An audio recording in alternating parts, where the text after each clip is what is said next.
A couple of weeks ago on the China Current, I interviewed Muhammad Yunus, banker to the poor, who won the Nobel Peace Prize for creating solutions to global poverty.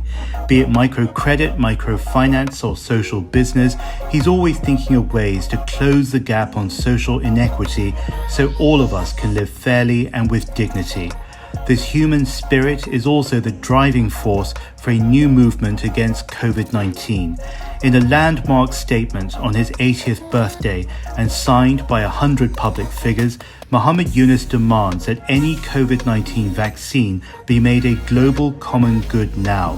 He calls for the right to free access for all, transparency in determining fair return on research investments, and an action plan designed by the World Health Organization to ensure equal access for all countries and all people.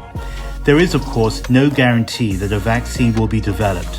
HIV and AIDS is one example of a viral disease that has no vaccine or cure despite funding, political will, and scientific collaboration. But there are hopes that COVID-19 will be different.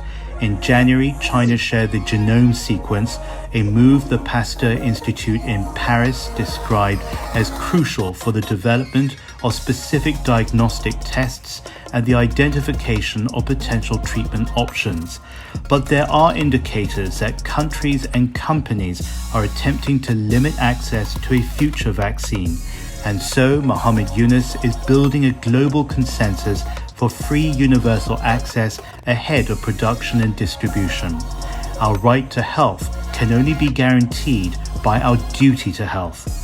I was humbled to co-sign the document, but more importantly, so have dozens of Nobel laureates, former heads of state and government, and personalities like Bono, George Clooney, and Forrest Whitaker, who have a track record in championing the issues that secure our global future.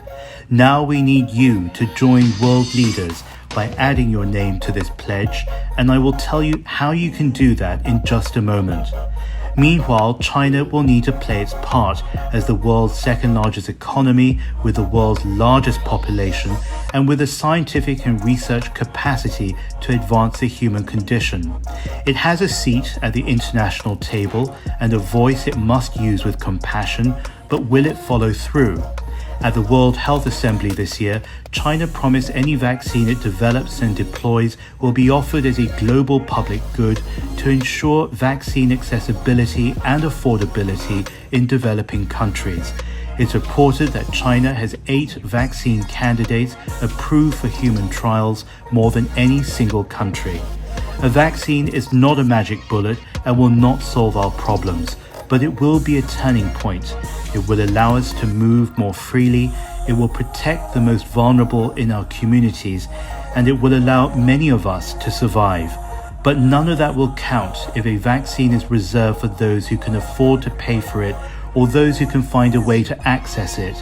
This pandemic has exposed our failures as a world, but now we have a once-in-a-lifetime opportunity to reflect and reset, so the mistakes that brought us to this point will be replaced by something better. I'm James Chau. Add your pledge at vaccinecommongood.org, where you'll also find the statement and the people supporting its call.